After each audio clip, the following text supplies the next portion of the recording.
Olá pessoal, hoje a gente se reuniu aqui numa tarde de sábado, em vez de passear, para conversar com vocês a respeito do Agotago. O Agotago costuma ser celebrado em outubro, acho que no primeiro sábado de outubro. E eu sempre achei estranho isso, né? Falei, puxa, mas outubro, né? Nunca se vai para a rua, divulga, mas não tem curso acontecendo. Às vezes as pessoas pegam um panfleto, se interessam, aí você fala, e o curso? O curso vai ter o ano que vem, em fevereiro, ou em março. E eu sempre achei muito estranho fazer o Agotago em outubro, né? Porque a pessoa pega o panfleto, né? Ela recebe, ela não vai deixar passar Natal, Ano Novo, Carnaval, até lá ela já arrumou outra coisa, já desistiu de ideia. Mas eu imaginei que houvesse uma tradição, algum motivo, alguma explicação, né? Até que um dia o Renato Corsetti, que na época ele era o presidente da UEA, ele começou a questionar isso. Ele falou, puxa, por que vocês fazem em outubro? E a gente foi pesquisar e viu que não tem nenhuma razão. A única razão é que outubro é uma data boa para o calendário escolar europeu. Ele é baseado na Europa. Aqui é verão, lá agora é inverno. Nós temos uma realidade totalmente diferente. Então esse ano a gente começou uma discussão mais ampla, já que vem se arrastando desde os últimos anos, de colocar o Agotago no começo do ano, quando começam os nossos cursos de Esperanto. Então você dá o panfletinho para a pessoa se interessa e ela fala, quando tem curso? Você fala, daqui a uma semana, daqui a 10 dias. Aí a pessoa está naquele entusiasmo, ela embarca na ideia, né?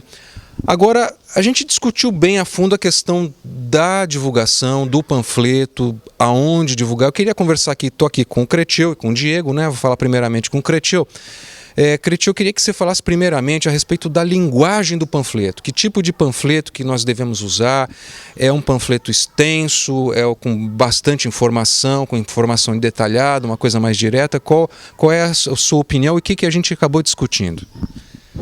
Emílio e amigos, é assim, a gente tem visto material que é usado, um material, na minha opinião, muito extenso, com muito texto e que, por dois motivos. Um, dificulta a abordagem da pessoa que está fazendo a entrega dos folhetos e também polui, né? Quer dizer, o cara não vai ler tudo aquilo ali, né? Então imaginar que num pequeno folheto, com o primeiro contato do Esperanto, já querer contar toda a história, parte da gramática, aquelas coisas todas, acho que fica muito enfadonho.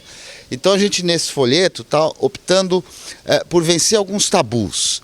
Primeiro, de usar uma linguagem direta. Depois, ao invés de contrapor ao inglês, que eu acho que isso que é uma das coisas que é mais importante, porque quem já participou, não sei se você já participou, a gente já participou, o Emílio certamente já participou de uma porção deles.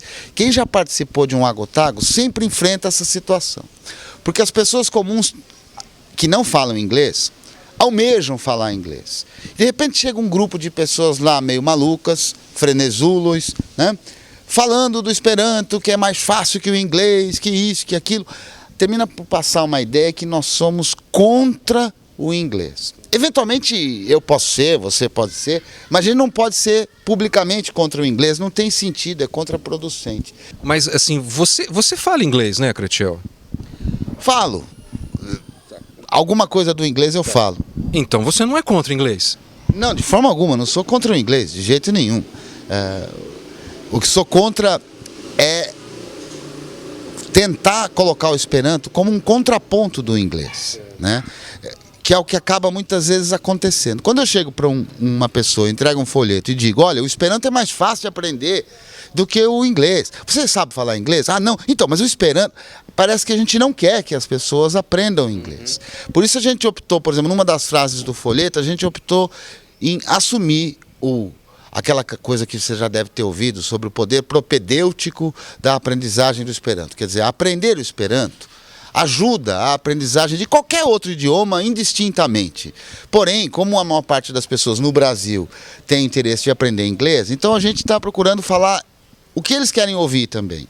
Não é uma mentira, de fato, aprender Esperanto ajuda na aprendizagem do inglês e a gente demonstra claramente que não é contra o inglês. Se você quer aprender inglês, alemão, russo, espanhol, Esperanto, até porque quem aprende Esperanto Aprender língua não é uma coisa assim, você escolhe ou aprende Esperanto, ou aprende alemão, ou aprende inglês. Não, você pode aprender quantas línguas você quiser, né? E então a gente chegando com uma abordagem mais proativa, mais simplista e mais assim incisiva, né? Olha, é fácil de aprender Esperanto. Olha, aprender Esperanto ajuda a aprender inglês. O pessoal costuma usar, por exemplo, tem uma frase que a gente já leu por aí, tudo, e procuramos juntos mudar um pouco, né? Uma que fala assim, olha, a Unesco, a ONU através da Unesco, já recomendou o ensino do Esperanto 2 vezes. Nós mudamos essa frase. A gente colocou que a ONU, através da Unesco, recomenda o ensino do Esperanto.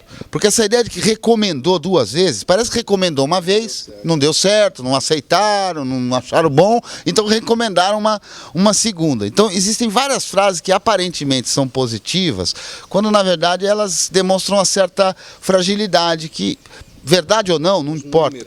Os números também são significativos, né? Por exemplo, dizer que o Esperanto é um dos 300 idiomas mais falados no mundo, para quem é linguista, pode perceber que isso é importante. Um idioma que tem apenas 125 anos, que nasceu originalmente por um único indivíduo e hoje é dentre os 6.000 idiomas falados, é um dos 300 idiomas falados. Isso é ótimo para qualquer linguista e talvez para algum esperantista mais bem informado. Mas para as pessoas comuns, que pensam que o inglês é a língua mais importante e mais falada no mundo, ser o 300º idioma em importância é uma coisa horrível, é longínquo. Então a gente não tem que falar desse número. A gente pode simplesmente falar a verdade, mostrando um lado mais positivo.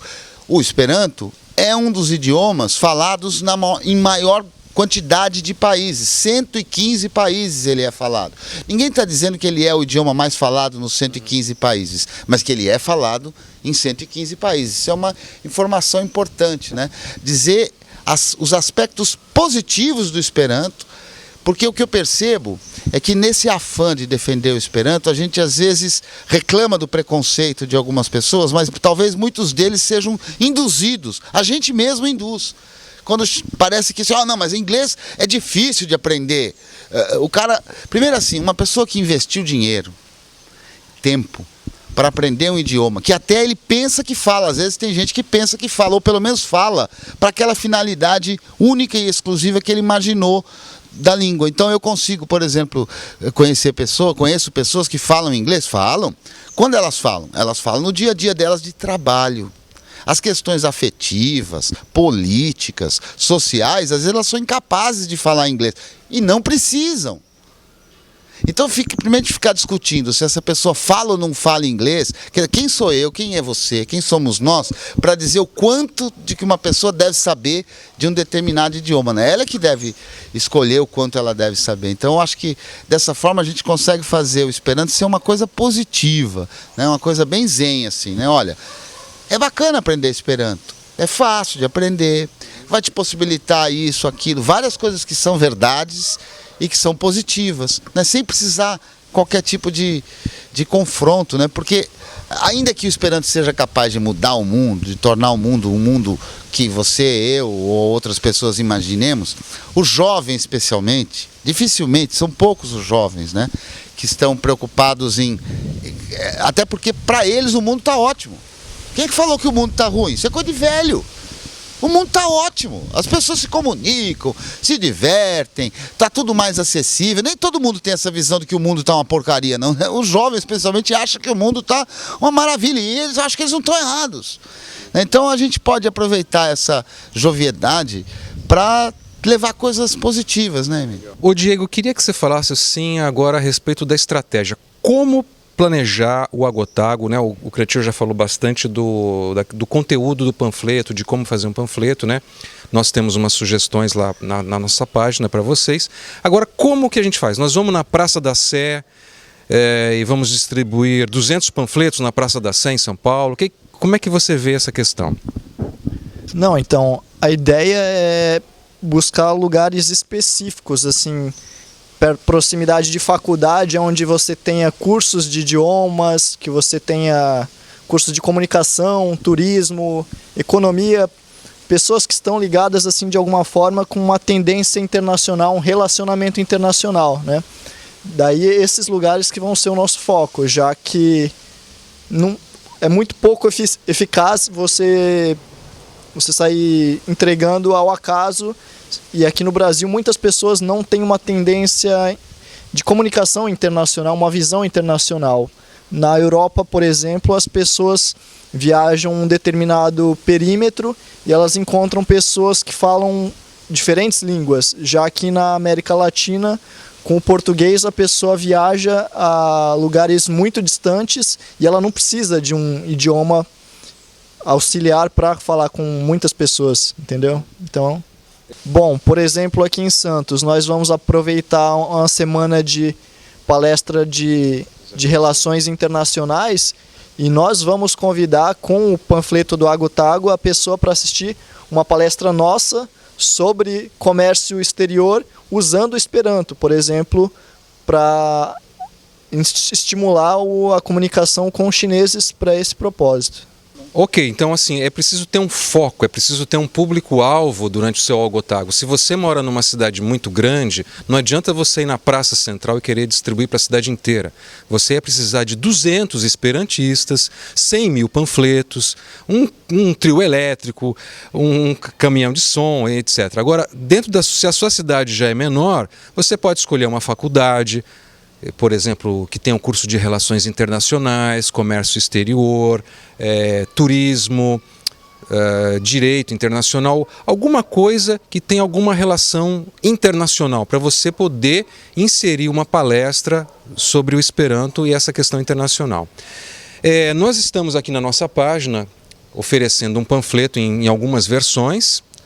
A gente conseguiu um preço muito especial numa gráfica. O panfleto ele é colorido, porque se você for oferecer um panfleto em papel sulfite preto e branco, as pessoas não dão valor, elas dão uma olhada, amassa, joga no lixo. Agora um panfleto colorido, papel brilhante, um papel encorpado, que é um papel cartão, não muito grande, a pessoa tem assim, a consideração de guardar no bolso, guardar na bolsa, para ler depois. É um objeto mais valorizado, né? Então, se você estiver interessado, veja aqui na nossa página, aqui embaixo, que você pode fazer a encomenda de 1000 panfletos e ele já vai personalizado com as informações da tua cidade local, tá bom? O fundamento de tudo isso é poder fazer com mais efetividade, mais bem feito, com maiores resultados. Então, ao invés de apresentar o Esperanto para 1000 pessoas, 900 jogarem o folheto fora, das 100, 3 irem fazer o curso, a gente quer selecionar um pouco as pessoas, apresentar só para 100, mas quem sabe levar 10 para fazer o curso, né? Eu acho que essa é a ideia fundamental. Nós fizemos uma votação pela internet, né, e cerca de 60 pessoas votaram e escolheram o dia de 3 de março para fazer o Agotago brasileiro, o Agotago do Hemisfério Sul, que é muito relacionado com a data do Carnaval. Porque aqui no Brasil, o Brasil só começa depois do Carnaval, né? Então, esse ano de 2012 vai ser uma experiência usando uma data após o Carnaval, uma data que vai ser favorável quando que vão começar os cursos de Esperanto, né? Com um panfleto diferente, um pouquinho menor, mais direto, mais enxuto. E vamos depois fazer uma avaliação dessa experiência, comparando com a dos anos anteriores. E para o ano que vem nós vamos fazer uma nova discussão, vamos tentar eleger uma nova data, um novo panfleto, e a gente espera introduzir essa ideia de fazer um Agotago centralizado, mais, não vou dizer profissional, mas uma coisa mais bem elaborada, mais bem pensada, pelo menos mais bem discutida, tá? Então convido você que está assistindo esse vídeo a ler as informações aqui no nosso endereço, aqui na nossa página, né, do esperanto.com.br, e participar na sua cidade. Mesmo que seja uma cidade pequena, com um grupo de 2, 3 pessoas, você encomenda o seu pacotinho aqui, os seus impressos, ou você pode fazer na sua cidade também e participar do Agotago, tá ok? Um abraço para vocês. Quer dar um recado? Não, acho que é isso aí. É isso aí. É isso aí. Um abraço, tchau.